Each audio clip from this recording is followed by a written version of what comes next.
let's start with you.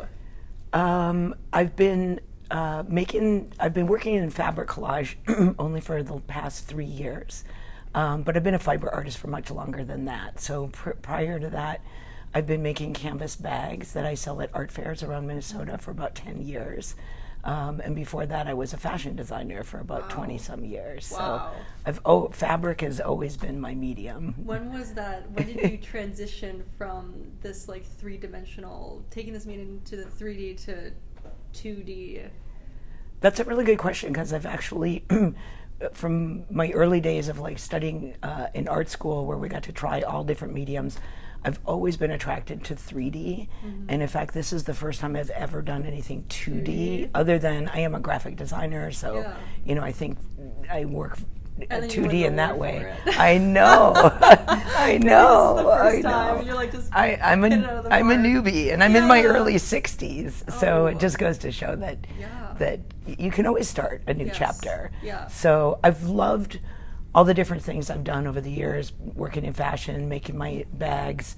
But in my heart of hearts, since I was really young, I wanted to just be an artist and just make art for art's sake. And of course, making a living, you always have to kind of find those compromises. The balance. But now that I am at a certain age, I really started thinking it's kind of now or never. Wow. And if there's one thing I don't want to regret at the end of my life, it's giving myself the chance to create kind of what's in my heart. Yeah. So back to your question, it's kind of strange that it came out to be a 2D thing. Yeah. But I think it's also because I've been working with fabric and wanting to create an image. In a way, it's different than painting, because I'm actually making three-dimensional pieces as I'm cutting each piece of fabric. Yeah. And I'm cutting with scissors rather than a brush. Yeah. Like I really admire people who are talented painters, and I know how many years it takes to like get that gesture and just lay down the paint the way they want. And for me, I'm much more comfortable with the scissors and cutting things and making patterns and assembling things. Well, I'm sure you use the same like color theory as painters do to make your work happen, because obviously like looking at the piece, it's so complex. I could like the fact that you're able to get it to look so clean and precise, but like adding all of those colors in is wild to me. And I'm sure that's coming through the background of like fashion and having to interplay these, not to mention texture, like that can muddle things up too. And I just want to hear more about like I that love process. color. Yeah. I always have. Like even when I was a young girl, even before I knew to be an artist or anything, one of my favorite things was going to the fabric store, not just to buy fabric, but my favorite thing of all was the rack of threads with every single color, like beyond the rainbow. I've always coveted wanting to use and have access to all the colors. Yeah. And so with my collages, with each piece I've done over the past few years, I kind of not only work on a subject that I'm interested in, but each one kind of has a unique creative challenge for me. Yeah. And this one was the color. I knew with the initial sketch that it was going to be sort of a riot of color, especially mixing a lot of greens and reds and things that could be very jarring if I didn't get them just right. Yeah. And so I'm really glad that you asked that question, because that's actually a big part of my creative process is getting not only choosing the right colors, but paying a lot of attention to how colors affect each other as they're near each other. Yes, So and how much of the color you need to use to translate that the color is even there. And I wonder if you, when you're working, do you have a color where like this isn't even going to probably process in people's mind? Because you said you have a graphic design background, so I imagine that you know how to present things to people that they're unaware of, but they're like, that looks nice. I don't know why it looks nice, but it does. And you're like, I know why this looks nice. So is that sort of part of your process too? Yeah, I guess I'm not sure I'm thinking of the audience, but I do think of it even to myself that way. Yeah. So one thing I love about collage is I can always change things.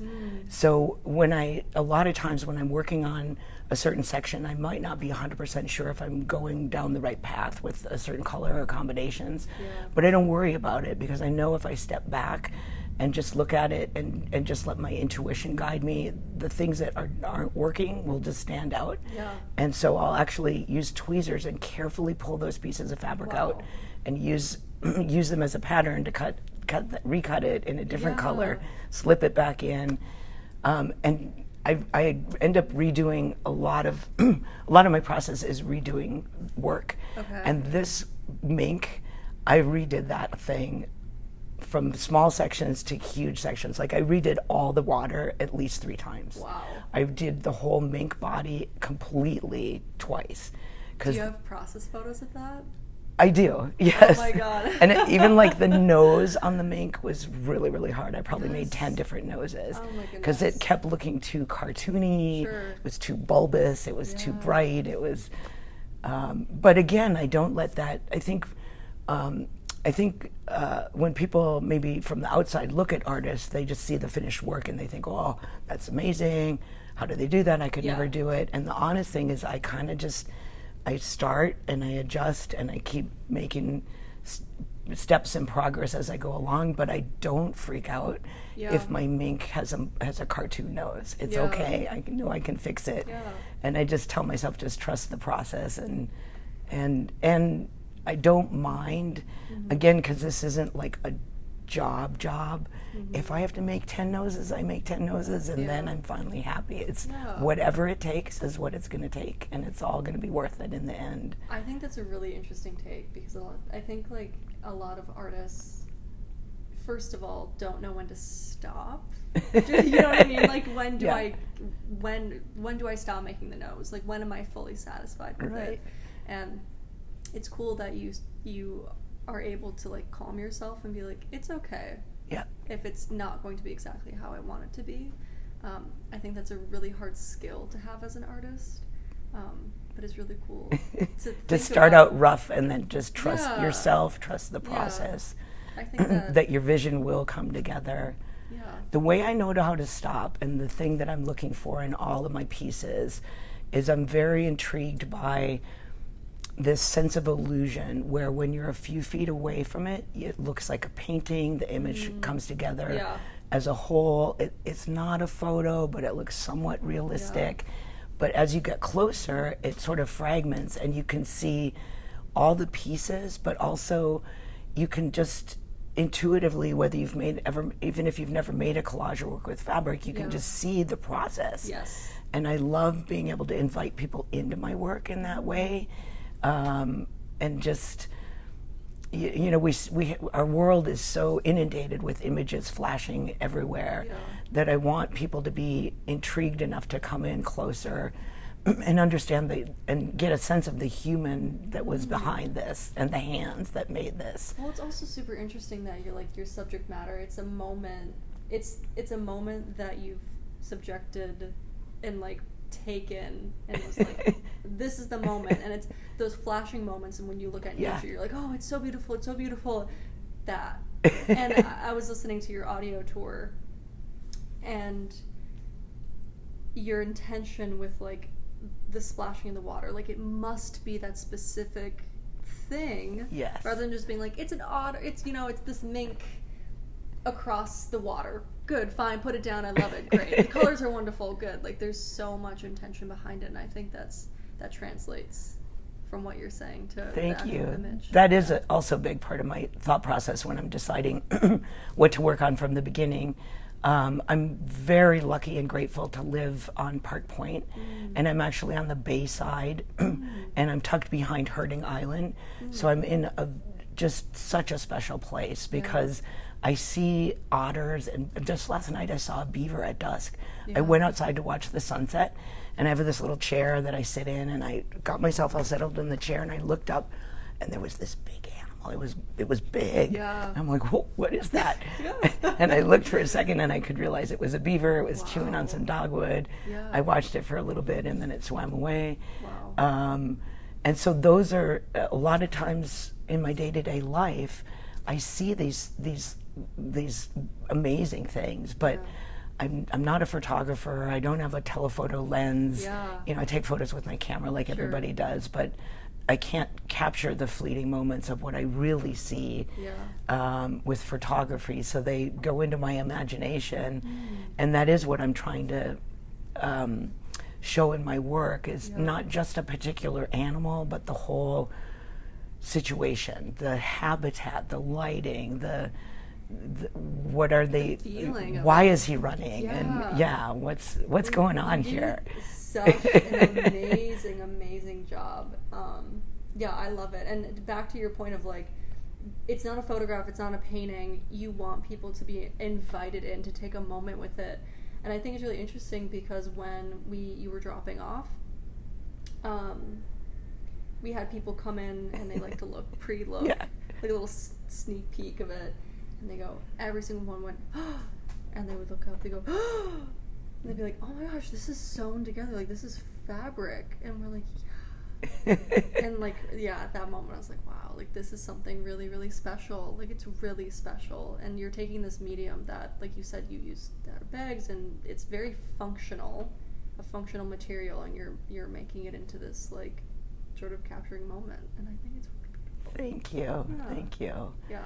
That double excitement is what I'm going for, and for me that's also what I feel when I see these animals out in the wild. It's often a sudden thing and a surprise, and it's just like, oh, wow, and then all of a sudden you're curious. It's like, what is that? What did I just see?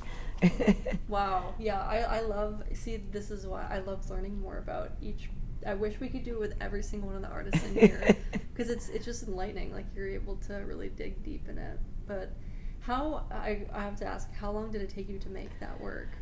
My pieces, prior to that, larger pieces have been taking about a month. This one took over 3 months. Wow. Because of how many times I redid things, but also the details are just more intense than I've ever reached for before. Like I'm very intrigued by water, whether it's reflections or splashing. So I've done some other waterfowl, a wood duck that's just taking off with a big splash behind it, things like that.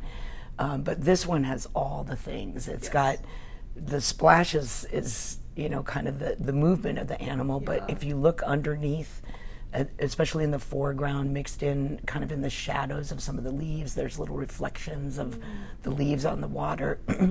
And I really wanted to show all that depth that you do see when you're really seeing things out in the real world in nature, that there's just, even underneath of a leaf can be a whole little world in itself.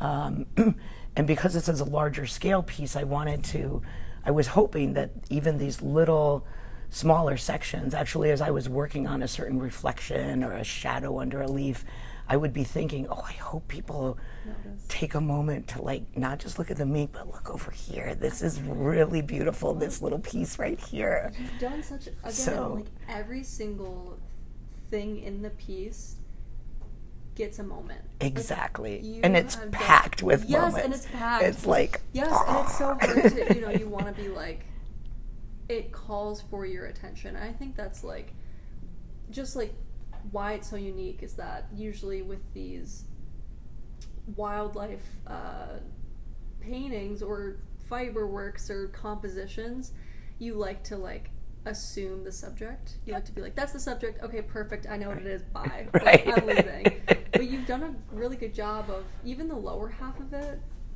I'm so intrigued, even maybe more than the mink. Exactly. Like, wow. That's where the party is, in the lower half. And I actually did that last because I have to layer in a certain order. Yeah. So again, as I was working on the upper half and then the mink itself and then redoing the mink and redoing the water, I knew that the party was coming. And I also knew that would be the hardest part, but I mainly knew that it was going to change the whole composition. So I had to imagine it before it was there as I was working on the background. So do you, with your process, so are you then stitching together everything all at once, or are you then stitching and then layering, stitching, layering? Yeah, I layer everything. So I layer everything, and that allows me, again, the flexibility to change things out. And I actually have, before I start cutting the fabric, I apply a fusible adhesive to the back. Okay. And so it's a little bit tacky, sort of like a Post-it note. Yeah. And I have a special tacky mat that I lay them on so the pieces so don't move around. Yeah. Because Lord have mercy if everything like blew in the wind. Yeah. But I wait until I'm happy with everything from edge to edge. And then I iron it, and that fuses all the fabric together. And I iron it again onto a backing fabric, and for the second time, I hit it with like lots of steam. Nice. And that actually makes the glue part permanent. Yeah. And it also dissolves the glue a little bit so that when I'm stitching, it doesn't gum up the needle. Wow. And then I do all the stitching on all the edges. And again, usually it takes about a week. This one took 2 full weeks, working 7 days a week. Wow. Just to do all the top stitching. Wow. And by about halfway through or 3/4 through, I'm like, oh my goodness, Yeah, what did I get why into? did I make all these pieces? And then I have to be really careful too that I don't miss top stitching anything. Yeah. Because Well, it's so intricate. How are you supposed to stay on track? Right. Again, it goes to show, like, subject, process, you have such an attention for detail. Yes. And, like, an obsession in a way. Obsession. Another way I tackle that is I actually work, when I'm just in the cutting phase at the beginning, I work on really small sections at a time. It could take me a whole day just to make maybe like an 8-inch square, 10-inch square area. And that's fine. That's if it's a good square, that's a big accomplishment for the day. So you go in sections and you're like... Yes. If I look at the whole thing, even I do sketch things out before I start, so I kind of have a template of what I'm going for. But I'm making a lot of decisions as I go along. Yeah. But if I look too much at the big picture, it can feel overwhelming, like, especially even the part down below in the front. Yeah. I just had to, like, know that was coming later, and it would come together when the time was right. Like, but right now I'm working on the foot. Sure. Do you have then, like, any advice for people who are getting into fiber art or just getting into art in general, where they're feeling overwhelmed? They have these moments in their head where they're like, wow, I would really love to capture that. I don't know how. Well, being overwhelmed is part of the process. I feel overwhelmed. I feel self-doubt. In fact, like I mentioned earlier, I like to challenge myself with each piece, actually. And when I'm first starting out, before things kind of start to gel, I'm 100% in doubt. For those first few days or even weeks. I'm like, I don't know what I've set myself up for. This is really complicated. Can I pull it off? I'm like, whoa. But I like that because I don't want to do something that I know I can do. I want to challenge myself and amaze myself with what I'm to do more than I even thought might be possible. Wow. Yeah. And so it's kind of, I know it's maybe cliche, but I think of it as like climbing a mountain. Yeah. If you look at like how far you've got to go, you think, oh, I could never. Yeah. But if you just make progress each day, 8 inches at a time, a couple miles a day, and by the time you get to the top and you're seeing a view that you've never even imagined was possible, you get the chills yourself. Yeah. And so for me, that's the thrill. Is why that's why I do it for myself, is to get that excitement. But you can't have the thrill without the hard work, without the doubt, without the commitment, even though you have doubt. Well, it shows because every time I look at it, I'm like, how? And that's the thing. It's like, how can I climb this mountain? How can I get to that point? Like, how could they ever be able to create this? And you're like, well, it's just, one step at a time, and you get there, which is a really good thing. So. Yeah, and if you like what you do, so I would also just tell people to, enjoy the process, enjoy whatever media they're attracted to, and be open to experimenting, because experimenting or making a mistake, or like I'm talking about switching things out. That's part of the process too. That your own intuition, your own eye will tell you where you need to go. Yeah. And there's no book or even any outside source. It's within you. You know the answer if you just trust your vision of what you're looking for. And enjoy that experimenting, because it can lead you places that you never even thought about at the beginning. As a quick example, one little happy accident I made on one piece. So, like I mentioned, I cut it all out and then I iron it so it glues together before I stitch it. So I was making one of my earlier pieces, and I was in that ironing stage, and my iron spit out like some rusty water onto my fabric. And it happened to have like a really light blue background, sky background fabric, and so the stain really showed. At first I was trying to scrub it out quickly, and it's like, and all that work. And I thought, at first I thought, oh my gosh, it's ruined. Yeah. And then I took a break. I'm like, it's not ruined. You just have to figure out another solution. So long story short, I cut off that bottom section that was stained, replaced it with more of the light blue fabric, and I hid the seam with a horizon line of another piece on top of it. And actually, at the end of the day, the whole piece really needed a horizon line to anchor these flowers that I'd been working on. And if I had not have had to go through that struggle, there would be no horizon line. Yeah. So. And it's the adaptability that you have as an artist to be able to, make lemonade out of literally. Yeah, exactly. Out of lemons, yeah. Exactly. No, it's very true. Well, yeah, So it's a gift. Yeah. And that's what you have to remind yourself if you get stuck, or if you make a mistake. Yeah, I like that. It's a gift to try something new, to just to do it. To reach beyond. Yeah. Yeah, I love that. Is there anything else that you, I guess, want to talk about? I'm leaving it open so that if you're like, I really want to say this and I want this opportunity. I don't know. And you can sit and think about it too if you want. I don't know if this is going to. I'll say this and we'll decide later if it sounds appropriate or not. But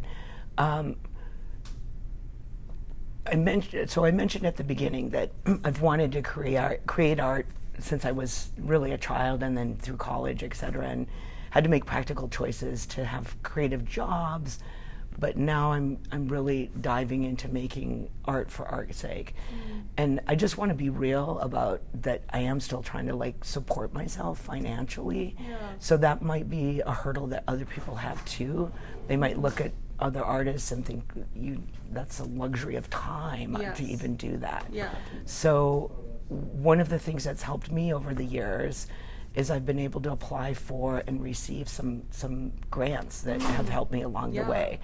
And I don't know if these are even going to be available in the future or not, but I want to put a shout out to say that this makes a difference for me, for so many other artists, and just to fill our communities with art as well as other events like dance or music or whatever. So in particular, I've gotten some smaller grants over the years, mostly from the Arrowhead Regional Arts Council, which I also went back and volunteered to be on their jury so I could learn more about how other people are working on their applications, because that's a whole learning curve in itself. And this year, I was super grateful to get the biggest grant I've gotten so far for me from the Minnesota State Arts Board. And it's big enough that it's supporting, the Mink is actually the beginning of a series that I'm making that's going to be all around different wildlife that live in wetland areas, St. Louis River, etc. And I have a show already scheduled for November and December at the Great Lakes Aquarium. And then I'm also, so I work really hard on my grants and even building up my resume or my portfolio so that I can continue to qualify for things. So even though I'm excited for this show and this grant and everything that I'm doing this year, that's all leading towards a bigger goal next year. And so especially because some of the smaller grants might be getting reduced or going away completely, I'm really focused on applying for a McKnight Fiber Art grant. It's not a grant, sorry, it's a fellowship. Sure. And it's been on my radar for a good 5 years or more that this is like a bucket list thing I want to have in my life. And so last year I actually applied for the first time. Yeah. And I know from having tracked it for a while that a lot of people apply more than once before they get in. Yeah. And I was able to get some help with my application, especially writing my artist statement from the director at the Textile Center in Minneapolis. Yeah. And they're the people that facilitate the fellowship, and working with her actually challenged me because I had to find words to really dig deep to say what I was going to say. Yeah. But also that process of working through multiple revisions with my artist statement gave me so much more confidence that I thought maybe I could be a contender. Yes. So I applied and I didn't get in. I didn't even get to be a finalist, which actually was of course a disappointment, but it lit my fire. Yeah. Because I felt like I could be a contender, and I still believe that. Yes. So this year, this series I'm making is going to be, each piece is going to be the best thing I can possibly do. And I'm going to get it installed at the aquarium, and I'm going to have a fabulous photo from my application. Yes. And I'm so determined to like put something together that the jury will not be able to take their eyes off of. I'm so excited. I'm so excited to see this show. I want to go to it. And like, yeah, that's awesome. You have such a fire in you, and I really appreciate artists that have that, because it's a lot of work, and a lot of people look at it and they're like, it's beautiful, and it's like, it is beautiful, but it is your heart and soul going into it, and it is important that we notice the hard work and also the grants that go into it, and how important they are to sustain artists in their lives and to keep making beautiful art that people can look at and you know, and enhances our world in so many ways. Yeah.